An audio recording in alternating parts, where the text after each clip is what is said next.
Hello dear friends, today we are going to discuss new unit alkene, cycloalkane, diene and alkyne. This is the first part of this unit. और हमने alkene, cycloalkane, dine, alkyne के आपको IUPAC nomenclature पे some basic concept of organic chemistry पे मैंने एक video बनाया है, तो वहाँ पे जाकर के सबसे पहले IUPAC सीखूँ। IUPAC समझ आएगी तो कंपाउंड के बारे में इन्फॉर्मेशन निकालना काफ़ी कुछ आता है। उसके बाद हम यहाँ पे बात करते हैं एल्कीन्स के। हम सबसे पहले एल्कीन वाला टॉपिक डिस्कस करने जा रहे हैं। तो यहाँ पे मैं एल्कीन के टॉपिक में आपके पास बात करूँगा preparation methods of alkene. Alkene के बनाने के मेथड के बारे में बात करेंगे। एल्कीन के बनाने के मेथड में बात करेंगे तो पहला प्रिपरेशन मेथड पे आ जाते हैं। तो पहला प्रिपरेशन मेथड फ्रॉम एल्कोहल से बना रहे हैं। फ्रॉम एल्कोहल से बना रहे हैं। तो एल्कोहल से बनाने के लिए क्या होता है कि जब आपके पास एल्कोहल होते हैं जिसमें OH ग्रुप होता है, जैसे CH3 CH2 OH है, तो जब कभी एल्कोहल को कंसंट्रेटेड H2SO4 की प्रेजेंस में 170 डिग्री सेंटीग्रेड टेम्परेचर पर गर्म किया जाता है, तो यहाँ पर होती है एलिमिनेशन रिएक्शन। एलिमिनेशन वो होती है जब एक ही मॉलिक्यूल से कोई एटम या कोई ग्रुप एलिमिनेट हो जाता है, बाहर हो जाता है, तो ऐसी रिएक्शन को एलिमिनेशन रिएक्शन कहते हैं। और ये एडिशन रिएक्शन की अपोजिट रिएक्शंस होती हैं। डबल बॉन्ड ट्रिपल बॉन्ड वाले सिंगल बॉन्ड में कन्वर्ट होते हैं तो वो एडिशन होता है, और यहाँ पर सिंगल बॉन्ड वाले डबल बॉन्ड ट्रिपल बॉन्ड में कन्वर्ट होते हैं तो उन्हें एलिमिनेशन रिएक्शन कहते हैं। तो यहाँ पर से जब हम इसे हीट अप करते हैं तो यहाँ से आपका OH और पड़ोसी वाले से आपका H और H2O बाहर निकल जाता है। इस रिएक्शन को आप बोल सकते हो by the dehydration of alcohol. और लैंग्वेज कैसे लिखोगे? In the presence of concentrated H2SO4 when alcohol are heated at 170 degree centigrade temperature then H2O releases and after dehydration of alcohol it gives, क्या देगा वो भी बताता हूँ। इसका IUPAC name H, word root primary suffix secondary suffix, word root दो carbon के लिए H, सिंगल बॉन्ड से जुड़े एन और OH के लिए ऑल आता है तो एथेनॉल इसका IUPAC नेम हो जाएगा। बाकी यहाँ से OH और यहाँ से आपका H जब रिलीज होगा तो यहाँ पर बचेगा CH2 और यहाँ पर बचेगा CH2। इससे OH गया तो इसकी इक्विवेलेंसी, इससे H गया इसकी भी इक्विवेलेंसी, और कैसे कंप्लीट कर लेंगे डबल बॉन्ड से, तो ये बन जाएगा आपका एथीन या आपका एल्कीन का फॉर्मेशन हो जाएगा।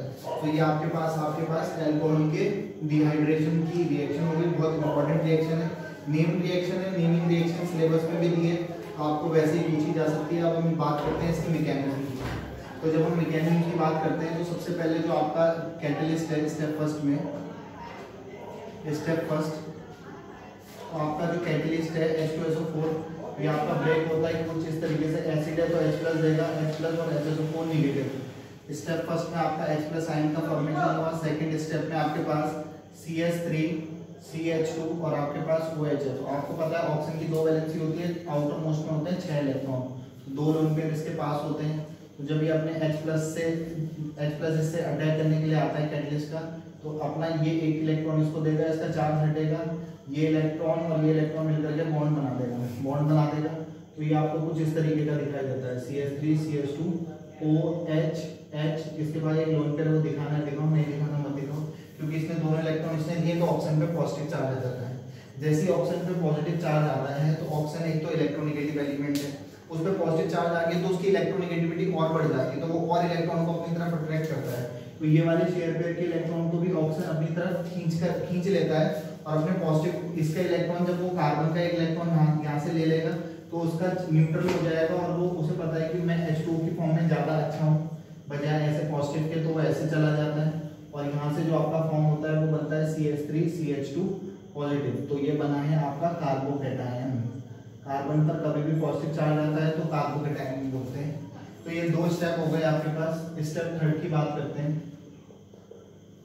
स्टेप थर्ड में जो आपका ये कार्बोकैटायन बना है, मैं इसे खोल के दिखा देता हूँ। CH3 CH2 positive primary carbocation का फॉर्मेशन हुआ है। फिर शुरू वाले स्टेप में जो आपके पास ये न्यूक्लियोफाइल वाला पार्ट बना था HSO4 निगेटिव वाला पार्ट इससे अटैक करने के लिए आएगा। तो कार्बोकैटायन के अल्फा वाले कार्बन से अल्फा हाइड्रोजन है, यहाँ से ये H+ को रिलीज करेगा, H+ को हटा देगा, तो ये H2SO4 आपका बाहर कर देगा। जैसे ही H+ बाहर चला जाएगा तो इसमें H+ की फॉर्मेट में बाहर गया तो ये अपना एक इलेक्ट्रॉन दे देगा इसको। ये हमने हाइपर कॉन्जुगेशन में भी सीखा है। तो इसका चार्ज हट जाएगा, इसका इलेक्ट्रॉन और ये इलेक्ट्रॉन मिलकर के बॉन्ड बना देंगे, तो आपका finally CH2 double bond CH2, तो फाइव का फॉर्मेशन हो जाएगा। एथीन मॉलिक्यूल का फॉर्मेशन आपके सामने हो जाएगा। तो ये आपके पास ये जो रिएक्शन थी उसकी मैकेनिज्म 3 स्टेप में मैंने बात और इस लैंग्वेज में मैंने इसकी बता दी। और इसको इस रिएक्शन को जब भी पूछी जाती है कभी नेम रूप से तो डिहाइड्रेशन ऑफ एल्कोहल के नाम से भी पूछा जाता है। एल्कोहल के डिहाइड्रेशन कराते हैं, वाटर मॉलिक्यूल बाहर निकलता है, तो आपका यहाँ पर एल्कीन का फॉर्मेशन हो जाता है। तो एक प्रिपरेशन मेथड पे बात कर दी, अभी हम दूसरे प्रिपरेशन मेथड ऑफ एल्कीन पे बात करते हैं। ये और समझा देता हूँ। Set Jeff rule, set Jeff भी बोल देते हैं, सेट जेफ भी कह देते हैं कुछ बुक्स के अकॉर्डिंग, तो दोनों ही सही है, सेट जेफ रूल भी कह सकते हैं। तो सिंपली ये जब कभी एलिमिनेशन रिएक्शन होती है तो एलिमिनेशन रिएक्शन करते समय सेट जेफ रूल को अप्लाई किया जाता है, और एडिशन रिएक्शन के टाइम पे मार्कोव रूल को अप्लाई किया जाता है। फिलहाल हम ये वाला रूल आपको समझा देता हूँ। जैसे सपोज कभी इस तरीके का एलिमिनेशन आपको करवाना है, CH3 CH2 CHOH और CH3, आप कंसंट्रेटेड H2SO4 की प्रेजेंस में अल्कोहल को 170 डिग्री सेंटीग्रेड टेम्परेचर पर गर्म कर रहे हैं। तो गर्म करोगे तो ये आपका OH है, तो जैसे ही आपके पास OH है तो पड़ोसी वाले कार्बन, ये भी अल्फा कार्बन है, ये भी अल्फा कार्बन है, अल्फा कार्बन से आपको एक H रिमूव करना होता है। तो आपके पास दो चॉइस है, यहाँ से भी कर सकते हो और यहाँ से भी कर सकते हो। तो अगर यहाँ से करोगे तो इधर डबल बॉन्ड आएगा, इधर से हट जाएगा तो यहाँ डबल बॉन्ड आएगा। लेकिन सेट जेफ रूल के अकॉर्डिंग जब आप एलिमिनेशन रिएक्शन कराते हो, in the elimination reaction of alcohol और any compound, then hydrogen atom eliminates from where the hydrogen atom is less. यहाँ पे नंबर ऑफ हाइड्रोजन 2 है, यहाँ पे 3 है, तो हाइड्रोजन हमेशा उधर से एलिमिनेट कराते हैं जब पहले से ही कम होते हैं। तो यहाँ पर से H और यहाँ से OH बाहर निकलेगा तो आपका CH3 CH double bond CH और ये आपका CH3। तो हमेशा ध्यान रखेंगे कि आपके पास हाइड्रोजन को साइड से एलिमिनेट कराना है जिधर से पहले से ही हाइड्रोजन कम होते हैं। तो ये बात ध्यान रखनी है, और ये आपके पास सेट जेफ रूल भी कहलाता है, ये जो मैंने किया है। और कभी मार्कोव रूल करते हैं तो हमें कई बार ऐसा लगता है कि सेट जेफ रूल ही मार्कोव है, ऐसा कुछ नहीं है। ये वाली डबल बॉन्ड ट्रिपल बॉन्ड वालों को जब इसमें कन्वर्ट किया जाता है सिंगल बॉन्ड वालों में, तब मार्कोव लगता है। जब सिंगल बॉन्ड वाले एलिमिनेशन के बाद डबल बॉन्ड ट्रिपल बॉन्ड वाले कंपाउंड बनाते हैं तब सेट जेफ रूल लगता है।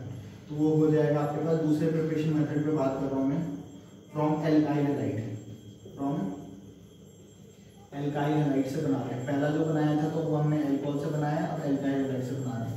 तो ये आपका एक एग्जांपल ले रहा हूँ, CH3 CH2 और ये आपका कोई X या क्लोरीन ब्रोमीन कुछ भी ले सकते हो।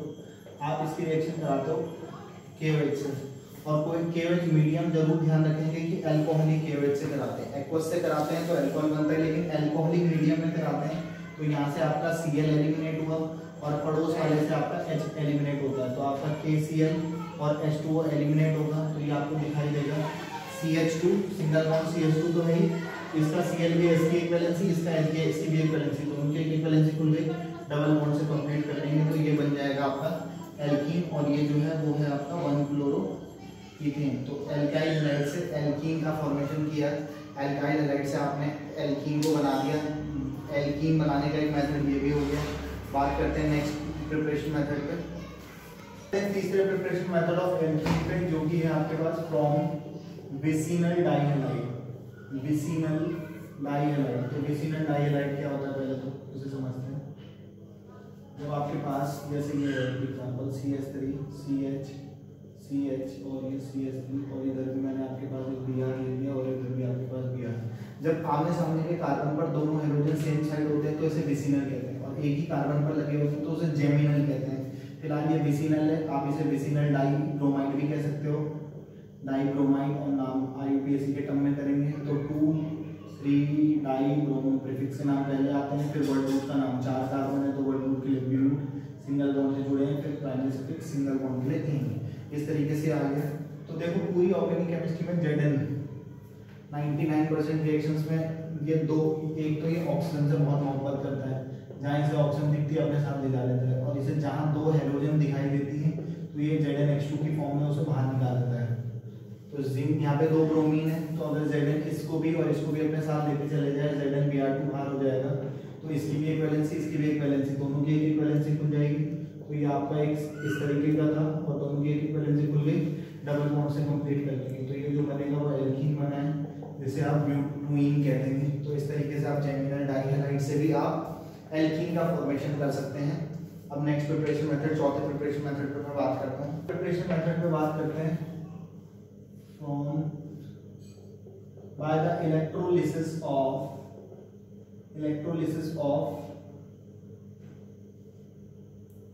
सोडियम या पोटेशियम भी ले सकते हैं, सोडियम सक्सीनेट। सोडियम सक्सीनेट का इलेक्ट्रोलिसिस करा करके हम एल्कीन का फॉर्मेशन करेंगे। तो आओ सीखते हैं। तो ये आपका है सोडियम सक्सीनेट CH2COONA। तो ये सक्सेनिक एसिड है। अगर यहाँ पे H होता, यहाँ पर भी H होता, तो ये सक्सेनिक एसिड होता। तो ये जो है आपका वो है सोडियम सक्सीनेट या sodium salt of succinic acid का सोडियम सॉल्ट है। तो सोडियम सॉल्ट को आप जब इलेक्ट्रोलिसिस करवाते हो एक्वस मीडियम में, सोडियम सॉल्ट का आप इलेक्ट्रोलिसिस करवाते हो। इलेक्ट्रोलिसिस का मतलब होता है जब इलेक्ट्रिक करंट दे करके आप चीज़ों को उसके आयंस में ब्रेक कर देते हो, तो उसे इलेक्ट्रोलिसिस कहते हैं। तो यहाँ से क्या होगा आपका NaOH 2 Na बाहर, CO2 2 CO2 बाहर, और आपके पास यहाँ से H और यहाँ से H2 बाहर। तो यहाँ पे इसकी भी एक वैलेंसी खुली, इसकी भी एक वैलेंसी खुली। तो ये आपका डबल बॉन्ड से कंप्लीट कर लेंगे अपनी वैलेंसी को। तो ये तो बन गया एल्कीन, 2 CO2 बाहर निकलेगी, प्लस 2 NaOH बाहर निकलेंगे, और प्लस H और H2 का मॉलिक्यूल बाहर निकल जाएगा। तो ये सोडियम सक्सीनेट से आपने एल्कीन का फॉर्मेशन करा है। अब मैं इसकी मैकेनिज्म पे अगर बात करूँ तो इसकी मैकेनिज्म कैसे होती है, आओ सीखें। तो सबसे पहले जो आपके पास सोडियम सक्सीनेट था, मैं उसे खोल के दिखा दूँ आपको। COONA CH2 C double bond OONA। तो हम यहाँ पर इलेक्ट्रोलिसिस करवाते हैं। इलेक्ट्रोलिसिस इलेक्ट्रिक करंट दे करके उसको उसके आयंस में ब्रेक करेंगे। इलेक्ट्रोलिसिस कराएंगे तो यहाँ पे से Na पॉजिटिव, ये नेगेटिव, ये नेगेटिव में टूट जाएगा। नेगेटिव में टूटेगा तो आपके पास यहाँ से 2 Na पॉजिटिव बाहर निकलेंगे, 2 Na पॉजिटिव बाहर निकलेंगे। तो ये CH2COO negative, CH2 C double bond O negative, ये कुछ इस तरीके का बनेगा। फिर दिखाते हैं एट एनोड पर रिएक्शन करा के दिखाते हैं। एनोड पर रिएक्शन कराएंगे तो CH2COO नेगेटिव। एनोड पर ऑक्सीडेशन होता है, और ऑक्सीडेशन का मतलब होता है लॉस ऑफ इलेक्ट्रॉन। तो एक इलेक्ट्रॉन यहाँ से और एक इलेक्ट्रॉन यहाँ से। ऑक्सीडेशन होगा तो 2 इलेक्ट्रॉन का लॉस होगा, एक यहाँ से एक यहाँ से। जैसे 2 इलेक्ट्रॉन का लॉस होगा तो यहाँ पे से बनेगा CH2COO radical, CH2C double bond O radical. Radical का फॉर्मेशन होगा। स्टेप फर्स्ट ये एनोड पर बात कर रहे हैं। पहले स्टेप में तो इलेक्ट्रोलिसिस हो गया, इसे आप सेकंड स्टेप भी कह सकते हो। और यहाँ पर से फ्री रेडिकल बना। फ्री रेडिकल अनस्टेबल होते हैं तो वो नहीं चाहेंगे कि फ्री रेडिकल की फॉर्म में रहें। यहाँ पर से फिर से फ्री रेडिकल होमोलिटिक फिजन होगा। इसका इलेक्ट्रॉन इसके पास, इसका इसके पास, इसका इलेक्ट्रॉन और इसका इलेक्ट्रॉन मिलकर के डबल बॉन्ड, ये इलेक्ट्रॉन और ये इलेक्ट्रॉन मिलकर के डबल बॉन्ड 2 CO2 के फॉर्मेट में बाहर। CH2 radical, CH2 radical. तो CH2 रेडिकल, रेडिकल का मतलब इलेक्ट्रॉन ने शेयरिंग करके और मिलकर के डबल बॉन्ड का फॉर्मेशन करती है। डबल बॉन्ड का फॉर्मेशन करेगा तो आपके पास एनोड पर एल्कीन मिलती है। ये एक वाइवा या ऑब्जेक्टिव टाइप का क्वेश्चन भी होता है कि एनोड पर एल्कीन्स का फॉर्मेशन होता है। बात करते हैं हम थर्ड स्टेप की, और ये हम दिखाते हैं कैथोड पर कैसे रिएक्शन होती है एट कैथोड। तो कैथोड पर क्या होता है आपके पास 2 Na पॉजिटिव यहाँ से निकले थे, और कैथोड पर रिडक्शन होता है गेन ऑफ इलेक्ट्रॉन। तो 2 इलेक्ट्रॉन जो बाहर निकले थे वो 2 इलेक्ट्रॉन यहाँ पर ऐड होंगे। तो ये आपका जो पॉजिटिव था वो न्यूट्रल हो जाएगा, 2 Na बन जाएगा। आपने रिएक्शन में देखा था कि आपने 2 वाटर के मॉलिक्यूल भी लिए थे, तो 2 वाटर के मॉलिक्यूल ऐड करवाएंगे। तो यहाँ से NaOH तो 2 NaOH बनेगा, और आपके पास H और H2 गैस की फॉर्मेट में बाहर निकल जाएगा। तो आपके पास एक वाइवा टाइप का या ऑब्जेक्टिव का क्वेश्चन कि कैथोड पर कभी भी जब हम ये इलेक्ट्रोलिसिस करवाते हैं तो कैथोड पर हाइड्रोजन गैस रिलीज होती है। एनोड पर अगर गैस पूछी जाए तो एनोड पर CO2 गैस रिलीज होती है, और एनोड पर एल्कीन का फॉर्मेशन होता है। तो होप आपको ये 4 प्रिपरेशन मेथड समझ आए होंगे। एक प्रिपरेशन मेथड पे मैं और बात कर लेता हूँ, 5वें प्रिपरेशन मेथड पे। 5वें प्रिपरेशन मेथड पे मैं बात कर लेता हूँ फ्रॉम एल्काइन से बना रहे हैं। ट्रिपल बॉन्ड वालों को एल्काइन कहते हैं, तो ट्रिपल बॉन्ड वालों को एल्काइन कहते हैं। तो एल्काइन का रिडक्शन करा के बना सकते हैं। तो रिडक्शन कराएंगे तो ये आपके पास एल्काइन है, एथाइन है, आप इसका रिडक्शन करा रहे हो PDBaSO4 की प्रेजेंस में करा सकते हो। और ये जब कराते हैं PD की प्रेजेंस में करवाते हैं तो आपके पास एक बॉन्ड होता है, दोनों की वैलेंसी खुली, एक H इसको और एक H इसको, और एक H इसको एक H इसको मिल जाएगा। तो ये CH2 double bond CH2 alkyne जो इथाइन था, ये एथाइन से एथीन या एल्कीन का फॉर्मेशन हो जाता है। लेकिन देखो जब कभी आपको ट्रिपल बॉन्ड को इसमें कन्वर्ट करना होता है तो ये वाला PD वाला मेटल यूज करना चाहिए या PDBaSO4 के साथ। अदरवाइज आप इसे, अगर आप इसकी जगह निकेल कैटलिस्ट लेते हो तो निकेल सारे पाई बॉन्ड तोड़ देता है, तो ये 4 पाई बॉन्ड दोनों के दोनों पाई बॉन्ड टूट जाते हैं, तो 2 H इसको और 2 H इसको मिलते तो CH3 single bond CH3 alkene बन जाता है। लेकिन आपको एल्केन नहीं बनाना, तो आपको एल्कीन बनाना है, तो आप इस वाले कैटलिस्ट के बेसिस पर आप इसे यहीं पे स्टॉप करवा सकते हैं। तो ये आपके पास 5 प्रिपरेशन मेथड पे मैंने बात कर ली एल्कीन की। अब इनकी केमिकल प्रॉपर्टी पे बात करते हैं। हम बात करते हैं एल्कीन की केमिकल प्रॉपर्टीज पे। Chemical properties of alkenes, alkene की केमिकल प्रॉपर्टी पे आपको लेके जाते हैं। केमिकल प्रॉपर्टी का मतलब होता है जो चीज़ जिसकी केमिकल प्रॉपर्टी पढ़ रहे हैं, जैसे एल्कीन, तो वो चीज़ किससे रिएक्ट करती है, क्या क्या बनाती है, वो सब। तो एल्कीन की खास बात होती है कि एल्कीन में डबल बॉन्ड होते हैं, तो डबल बॉन्ड वाले जनरली एडिशन रिएक्शन देते हैं। एडिशन रिएक्शन देते हैं तो उसमें पहला एडिशन रिएक्शन मैं आपको बता दूँ रिडक्शन है। जब आप एल्कीन की रिएक्शन हाइड्रोजन से कराते हो तो एडिशन ऑफ हाइड्रोजन को रिडक्शन कहते हैं। निकेल कैटलिस्ट यूज कर सकते हो, पैलेडियम प्लैटिनम कुछ भी। बॉन्ड टूटा दोनों की एक बैलेंस, एक H को एक H को, तो ये आपका CH3 सिंगल बॉन्ड CH3 का फॉर्मेशन कर देगा, ये बनेगा आपका एल्कीन, मीथेन। बाकी आप एल्कीन, प्रोपीन, ब्यूटीन, पेंटीन कोई सा भी एल्कीन यूज कर सकते हो। दूसरी मैं बात करूँ दूसरी केमिकल प्रॉपर्टी की, एल्कीन ने इसे रिएक्ट करा तो ये बनाया। दूसरी केमिकल प्रॉपर्टी पे बात करता हूँ तो हेलोजिनेशन पे बात कर लेता हूँ। हेलोजिनेशन, तो आप हेलोजन से रिएक्शन करा रहे हैं, तो यहाँ पर आपने एक एल्कीन ले लिया, ये ले लो, या प्रोपीन भी ले सकते हो, कुछ भी ले सकते हो। आपने हेलोजन से रिएक्शन करा दी, सपोज Cl2 से करा दी, बॉन्ड टूटा दोनों की एक वैलेंसी, एक इसको और एक इसको, तो CH2 CH2 और इसको यहाँ पर CH और Cl, तो 1,2 डाइक्लोरो इथेन, 1,2 डाइक्लोरो इथेन या विसिनल डाइक्लोराइड भी आप कह सकते हो यहाँ पर। तीसरे प्रिपरेशन मेथड पे मैं बात करके और तीसरी केमिकल प्रॉपर्टी में मैं बात करना चाहूँगा, तो इसमें हम रिएक्शन विद HX से करा रहे हैं, हाइड्रोजन हैलाइड भी कहते हैं HX से, तो HX से कराते हैं। तो जैसे हमने आपके पास यहाँ पर एक एग्जांपल लिया, यहाँ पे मैं आपको एक रूल भी बताऊँगा, जैसे मैंने कभी पहले भी डिस्कस किया है, HCl से करा दी सपोज या HBr से, तो बॉन्ड टूटा दोनों की एक वैलेंसी खुली, तो एक H इसको और एक Cl इसको, क्योंकि दोनों सिमेट्रिकल एल्कीन है, डबल बॉन्ड के इधर भी सेम है, डबल बॉन्ड के इधर भी सेम है, तो यहाँ कोई मतलब नहीं होता।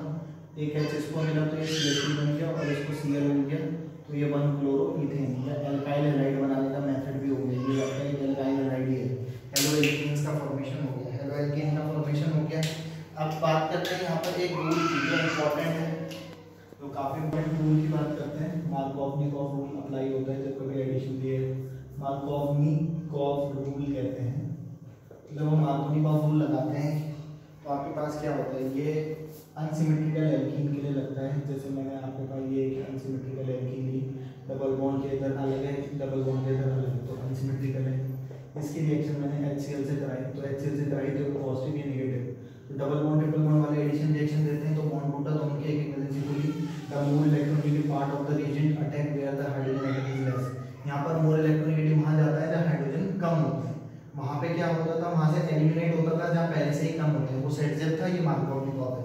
ये एडिशन रिएक्शन पे लग रहा है, वो एलिमिनेशन पे लगता था, तो हाइड्रोजन यहाँ चला जाएगा, दोनों की वैलेंसी खुली थी, तो ये आपको कुछ इस तरीके का बनेगा, CH3 CH Cl और ये आपका CH3, तो ये जो बना है वो बना है आपका 2-क्लोरो-प्रोपेन, ये भी आपका एक एल्काइल हैलाइड है, सेकेंडरी एल्काइल हैलाइड का फॉर्मेशन हुआ है, तो ये मार्कोव-निकोव रूल है।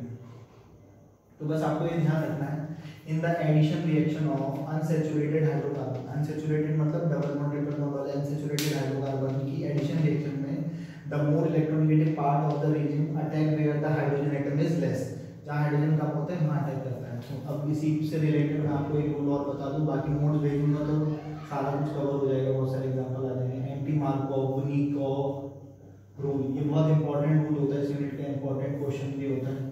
एंटी मार्कोव-निकोव, एंटी मार्कोव-निकोव रूल में क्या होता है, CH3 CH double bond CH2 plus इसकी रिएक्शन आप HBr से कराओगे तभी काम करेगा। यहाँ पर HBr से कराते हैं तो भी Br यहाँ चला जाता है, लेकिन यहाँ पे HBr से कराते हैं और पर्टिकुलरली पेरोक्साइड की प्रेजेंस में करवाते हैं। अगर पेरोक्साइड नहीं है तब ये रूल काम नहीं करेगा। पेरोक्साइड क्या होते हैं, जिसमें ऑक्सीजन ऑक्सीजन के बीच सिंगल बॉन्ड होता है, जैसे H2O2, तो हाइड्रोजन ऑक्सीजन ऑक्सीजन के बीच सिंगल बॉन्ड है तो हाइड्रोजन पेरोक्साइड है।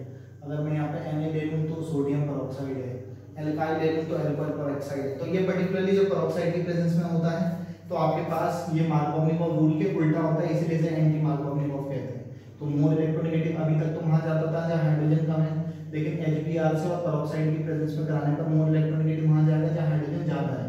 कुछ टीचर्स इसको इस तरीके से पढ़ाते हैं जहाँ पे पहले से हाइड्रोजन ज्यादा थे वहां उसे और ज्यादा दे दो, मान लो को ऐसे पढ़ाते हैं जहाँ हाइड्रोजन ज्यादा है वहां उसे और ज्यादा दे दो, जहाँ कम है वहां पे हाइड्रोजन कम दे दो।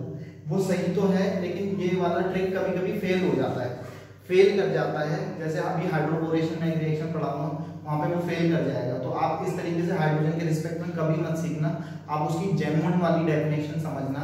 इन the addition reaction of unsaturated hydrocarbon the more electronegative part of the reagent attacks where the hydrogen atom is less. More electronegative वहां जाता है जहां हाइड्रोजन कम होता है, ये पॉइंट ध्यान रखना है। और यहाँ पर क्या होगा, एंटी मार्कोवनी बॉम्ब में उसका उल्टा हो जाएगा, मोर इलेक्ट्रोनेगेटिव वहां जाएगा जहां हाइड्रोजन ज्यादा है। बस इसी के मोर इलेक्ट्रोनेगेटिव के रिस्पेक्ट में सीखना, हाइड्रोजन के रिस्पेक्ट में मत सीखना, अदरवाइज आप बहुत सारी रिएक्शंस को गलत कर दोगे। डेफिनेशन के थ्रू जाना, ट्रिक के थ्रू मत जाना, क्योंकि ये ट्रिक हमेशा फॉलो नहीं होगी। जहाँ पे ट्रिक जो हमेशा लगेगी वो वाली ट्रिक मैं ट्रिक के बेसिस पे बताऊंगा, अदरवाइज फेल कर जाती है तो उन पे थोड़ा बड़ा सीख लेंगे लेकिन सही सीख लेंगे। मोर इलेक्ट्रोनेगेटिव वहां जाएगा तो आपके पास CH3, इसको एक H मिल जाएगा तो ये CH2 बॉन्ड टूटा है, सिंगल बॉन्ड CH2 और इस पे क्या आ जाएगा आपके पास Br। तो ये जो बना है वो बना है 1 ब्रोमो प्रोपेन, तो ये प्राइमरी वाला का फॉर्मेशन हो गया। तो मार्कोवनी और एंटी मार्कोवनी इस वाले टॉपिक का सबसे इंपॉर्टेंट पार्ट भी है, तो आपको होप ये समझ आया होगा। ये काफ़ी बड़ी वीडियो हो गई, तो मैं नेक्स्ट और जो केमिकल प्रॉपर्टीज है मैं नेक्स्ट वाले उसमें बताता हूँ, और वो सेकंड पार्ट जरूर देख लेना क्योंकि उसमें बहुत सारी नेम रिएक्शन आने वाली है और बहुत इंपॉर्टेंट रिएक्शन है। फिलहाल तब तक के लिए जी लो अपनी जिंदगी, नेक्स्ट वीडियो में पेंगे आप लोगों का खून। Have a good day, goodbye, good night, शुभ रात्रि।